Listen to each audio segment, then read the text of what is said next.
सावरकरांचा विषय वारंवार समोर येतो. म्हणण्यापेक्षा तो मुद्दामून काढला जातो, उकरला जातो. आणि त्याचं एक कारण आहे. 2014ला भारतीय जनता पक्षाला स्वतःच्या बळावरती लोकसभेमध्ये संपूर्ण बहुमत मिळालं. 19ला परत एकदा बहुमत मिळतं आहे हे सिद्ध झालं. आणि याच्यामधून अस्वस्थ झालेला जो एक विरोधी पक्ष आहे की ज्याला आता आपल्याला सत्ता भेटेल की नाही याची शंका वाटते आहे आणि म्हणून तो जाणीवपूर्वक हा विषय काढतो आहे. मुळात ही सुरुवात कुठून झाली म्हणजे सावरकरांच्या बाबतीतली बदनामीची सुरुवात, कुजबुज मोहीम, वारंवार त्याच्या काहीतरी विशेषणं लावणं आणि त्याच्या निमित्तानं आरोप करणं ही गोष्ट छोटी होती. पण जेव्हा अटल बिहारी वाजपेयींच्या काळात संसदेमध्ये सावरकरांचं तैलचित्र लावलं गेलं आणि त्याच्यामुळे ह्याच्यातून फार मोठ्या प्रमाणात या चर्चेला उधाण आलं आणि त्या शिव्याश्वाप सुरू झाली. मणिशंकर अय्यरसारख्या उटपटांग नेत्यांनी तर अजून त्या अंदमानच्या वरच्या त्या विमानतळावरचं नाव हटवून आणि बाकीचं म्हणजे त्याच्यामध्ये कसं खत पाणी घालता येऊ शकेल हे सगळं पूर्णपणे प्रयत्न केला. आत्ता ताबडतोब हा विषय समोर येण्याचं कारण असं आहे की राजनाथ सिंग जे देशाचे संरक्षण मंत्री आहेत त्यांनी त्यांच्या भाषणामध्ये महात्मा गांधीच्या एका पत्राचा संदर्भ दिला आणि सगळ्या पुरोगाम्यांचा पोटचूळ उठला, आग लागली, मिरच्या लागल्या त्यांना. ही जी भाषा आहे ना आजकाल चालत असते माध्यमांमध्ये भडक भाषा वापरायची. त्याचं कारण काय की राजनाथ सिंगांनी महात्मा गांधीच्या एका पत्राचा उल्लेख केला की महात्मा गांधींनी सावरकरांना जे सांगितलं, सुचवलं होतं की तुम्ही ह्यांच्याकडे दया याचना करा, माफी मागा, मर्सी पिटिशन हा शब्द पण चूक आहे. पिटिशन इतका शब्द आहे, कायद्यातले लोक सांगतात की पिटिशन त्याच्यासमोर केलेला अर्ज हा दयेचाच अर्ज असतो. तर त्याच्या बाबतीमध्ये तो उल्लेख आणि महात्मा गांधींनी हे कसं सुचवलं होतं हे पत्र उपलब्ध झालं आणि लगेच ह्याच्यामुळे मग चर्चा सुरू झाली की हे कसं काय, एक खोटा आहे, हा खोटा प्रचार आहे. मग पुरावा देणाऱ्यांनी प्रत्यक्ष पत्र समोर ठेवणे, विरोध करणाऱ्यांनी ते कसं बरोबर नाही किंवा मग दुसरे कुठले तरी पत्र काढणे. दोनच फक्त याच्यातल्या गोष्टी आहेत. यापूर्वीसुद्धा गांधी हत्या आणि सावरकरांची बदनामी हा जो या शेषराव मोरेंनी लिहिलेला ग्रंथ आहे त्याच्यावरती आपण एक सविस्तर व्हिडिओ केला होता. त्याचे आम्ही उल्लेख केला होता. त्याच्यातल्या फक्त छोट्या दोन गोष्टी घेतो आणि नंतर मग आपल्या विषयाकडे वळतो. सावरकरांच्या या गांधी हत्येच्या आरोपामध्ये विषय असा होता की ते त्याच्यामध्ये लिप्त आहेत की नाही, त्याच्यावरती त्यांना संशयित म्हणून पकडलं गेलं, त्यांच्यावरती खटला चालला आणि त्या खटल्यातून सावरकर निर्दोष मुक्त झाले. आता विषय संपायला पाहिजे होता.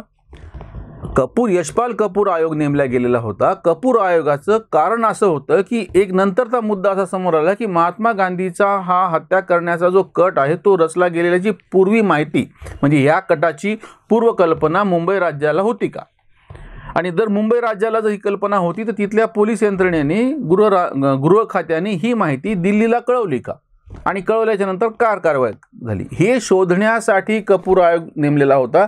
सावरकर दोषी आहेत की नाही हे ठरवण्यासाठी कपूर आयोग नेमलेला नव्हता. शेषराव मोरेंनी सविस्तर लिहिले, मी परत तो विषय घेत नाही इथे. पण गदारोळ काय करण्यात आला बरं, त्या प्रत्यक्ष अहवालाचा जो निष्कर्ष आहे त्याच्यामध्ये सुद्धा हा कुठेही उल्लेख नाही.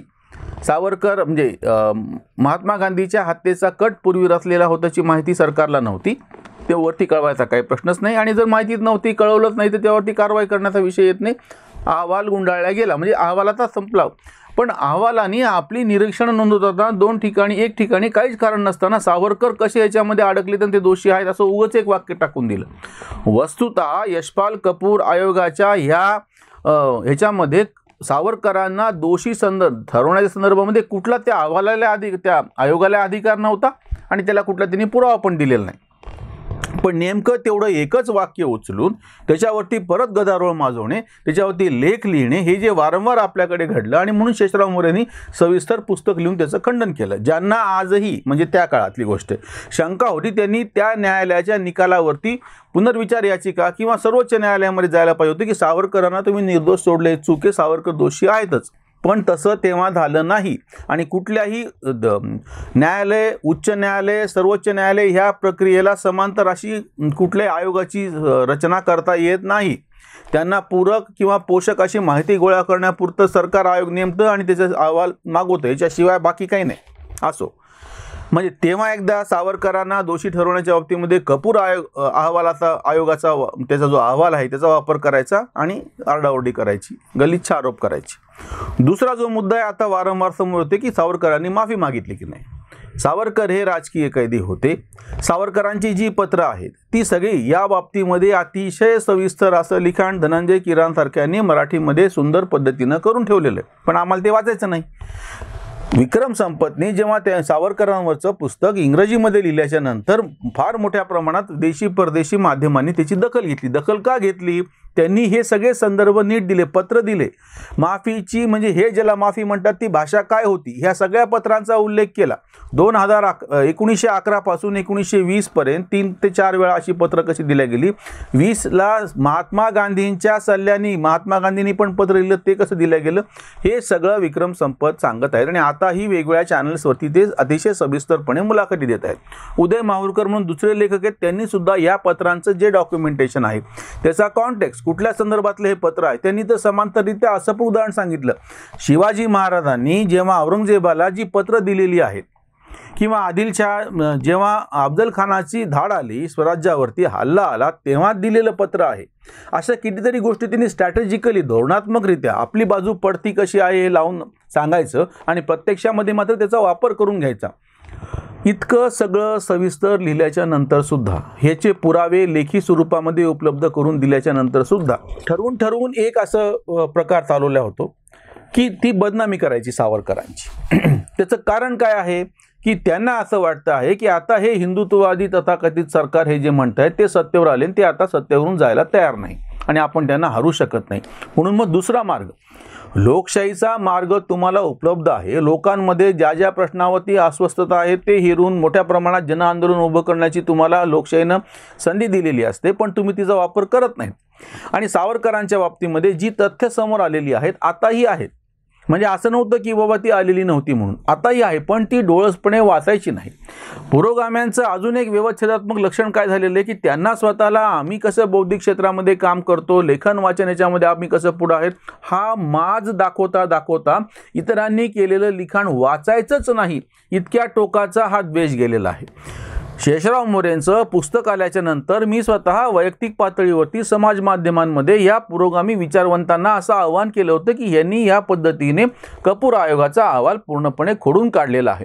तर तुम्ही आता परत जेव्हा ते आरोप करतायत ते कसं काय, तेव्हा ह्यांनी दिलेलं उत्तर असं होतं की आम्ही म्हणजे हे पुस्तक तुम्ही वाचा आणि नंतर बोला. तेव्हा ह्यांनी दिलेलं जाहीर म्हणजे समाज माध्यमावर दिलेलं जाहीर उत्तर असं आहे की आम्हाला गरज वाटत नाही, आम्ही त्या शेषराव मोरेचं वाचणार नाही.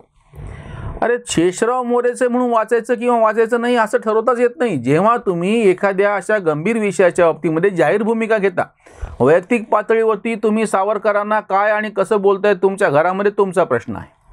सार्वजनिक ठिकाणी तुम्ही जेव्हा अशा एखाद्या मोठ्या ऐतिहासिक व्यक्तिमत्व, कोणीही सावरकरांच्या बाबतीतच नाही सगळ्यांच्याच लागू पडतंय, जेव्हा तुम्ही असे काही आरोप करता तेव्हा त्या आरोपाचं खंडन करणारं जर कोणी काय समोर मांडलेलं असेल तर तुम्हाला त्याची दखल घेणं भाग आहे.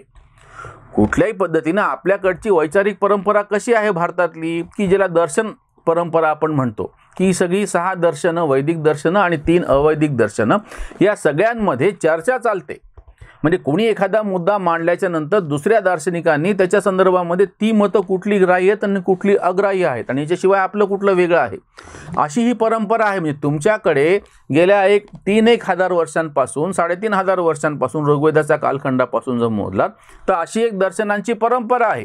कोणीतरी मांडणी करायची, दुसऱ्याने त्यातलं काय स्वीकारले सांगायचं, काय त्याज्य केले ते सांगायचं आणि आपली नवीन मांडणी करायची. परत 200-300 वर्षांनी 500 वर्षांनी असं अगदी आदिशंकराचार्याच्यापर्यंत हे चालत आलेली प्रक्रिया आहे. त्याच्यानंतर सुद्धा आपल्याकडं जे वेगवेगळे ज्यांना वेगळा धर्म आपण मानत नाही आपल्या चौकटीमध्ये असल्यामुळे त्यांना आपण पंथ म्हणतो, तो वाद करणाऱ्यांनी वाद करावा. जैन बौद्ध तर जुने होते, अगदी नंतरच्या काळात सुद्धा शीख संप्रदाय असो, लिंगायत संप्रदाय असो, अशा कितीतरी जणांनी ते आता म्हणतात की आम्हाला धर्म म्हणा. ठीक आहे, धर्म म्हणा. महानुभाव आहे महाराष्ट्राचा विचार केला तर अशा कितीतरी जणांनी किंवा वेगवेगळे जे वारकरी संप्रदाय आहे, आनंद संप्रदाय आहे, दत्त संप्रदाय आहे, शैव संप्रदाय आहे, अशा कितीतरी जणांनी वेगवेगळ्या आपल्या ज्या गोष्टी मांडल्या ह्या सगळ्या भारतीय परंपरेमध्ये येत गेल्या. आपण कोणाला नकार देत नाही, फक्त कोणाचं काय स्वीकारलं कोणाचं काय स्वीकारलं नाही हे नोंदवून ठेवतो आणि पुढे जातो. पण आपल्याकडे वाद करणाऱ्यांचं कसं असतं की आता विष्णूच्या मूर्तीवरती 9वा अवतार म्हणून गौतम बुद्ध दाखवलेले आहे. हे दाखवलेले आहे. तुमच्याला पटो किंवा न पटो, ज्यांना समर्थन करायचं ते आणि ज्यांना विरोध करायचं ते ना ते, त्या दोघांनी किती डोकोफोड केली तरी 1000 वर्षापूर्वीच्या मूर्तीवरती, औंढ्याला जी मूर्ती आहे त्या ज्योतिर्लिंग मंदिरामध्ये, त्याच्यामधला 9वा अवतार हा अजूनही काही ठिकाणी आहे. मला औंढा माहिती आहे म्हणून मी औंढ्याचा उल्लेख करतो. हे आहे आणि हा पुरावा आहे ना आपल्याकडे. अशा पद्धतीनं हे सगळे पुरावे, त्याच पद्धतीने सावरकरांवरती स्वतः सावरकरांनी लिहून ठेवलेलं आहे. धनंजय कीरांनी चरित्र लिहून ठेवलेलं आहे. त्यांची पत्र आता प्रकाशित आहेत. ते सगळं तुम्ही वाचू शकता ना. आंबेडकर काय म्हणले ते तुम्ही वाचू शकता. थॉट्स ऑन पाकिस्तानमध्ये आंबेडकरांचे जे विचार आहेत ते विचार इतके कट्टर आणि जहाल आहेत की आता जे तथाकथित जे पुरोगामी समतावादी फुले शाहू आंबेडकरवाले ना जर तो हाच आंबेडकर सांगितला तर त्यांना तो पचणार नाही. त्याच्यामुळे आपण हे सगळे जे महापुरुष आहेत त्यांनी काय आणि कसं लिहून ठेवले ह्याचा एक साकल्याने विचार करायला पाहिजे. आणि त्याच्याबद्दल अशा पद्धतीचे बरं, त्याहीपेक्षा जे पुरावे समोर आलेले आहेत ते पुरावे स्वीकारणं तुम्हाला भाग आहे. तुम्हाला पटण्या न पटण्याचा मुद्दा नाही आहे. मेहेंदळे जेव्हा शिवाजी महाराजांच्या बाबतीमध्ये हे करत असताना शिवाजी महाराजांच्या सैन्यामध्ये मुस्लिम अतिशय नगण्य होते किंवा जवळपास नव्हते, पुराव्याच्या आधारावरती बोलतात. सगळ्या पुरोगामांना असं वाटलं की नाही नाही शिवाजी महाराजांकडे कसे मुस्लिम सैनिक होते आपण दाखवून दिलं पाहिजे, त्यांना वाटून काही उपयोग नाही. वस्तुतः जे पुरावे आहेत त्याच अनुषंगानं आपल्याला बोलावं लागेल. सावरकरांची ही जी बदनामीची मोहीम चालवल्या गेली आणि आताही त्याच पद्धतीनं चर्चा होते आहे की जेव्हा की त्यांचे लेखक विक्रम संपत असो किंवा बाकीच्यांनी सुद्धा असो असं निदर्शनात डाव्यांच्या आणून दिलं की तुम्ही ज्याला माफीपत्र म्हणताय त्या पिटिशनच्या तशाच पद्धतीचं पिटिशन कम्युनिस्ट नेते श्रीपाद अमृत डांगे यांनी पण केलेली आहे. 1-2 नाही, तेव्हाचे जे राजकीय कैदी होते ते सगळेच अशा पद्धतीचे अर्ज सरकारकडे करायचे. पण तुम्ही त्याच्यातला अर्धामुर्धा भाग आणि त्याचा कॉन्टेक्स्ट म्हणजे संदर्भ लक्षात न घेता आरोप करता आहात. ही एक पद्धत अतिशय वाईट आहे आणि विशेषतः वैचारिक क्षेत्रामध्ये असं नाही व्हायला पाहिजे. कारण जेव्हा पुरावे समोर येतात तुमची इच्छा असो नसो तुम्हाला ते पुरावे स्वीकारावे लागतील. सावरकरांच्या संदर्भातली ही उसंतवाणी. सावरकरांना घातल्या ज्या शिव्या त्याच्या झाल्या ओव्या काळावर, देशासाठी वीर भोगे काळे पाणी, गौरवाची गाणी त्याच्यासाठी. तरी पुरोगामी काढी तसे शंका, बदनामी डंका वाजतो हा. अभ्यासक सत्य मांडती निखळ, पुरोगामी मळ जाईच ना.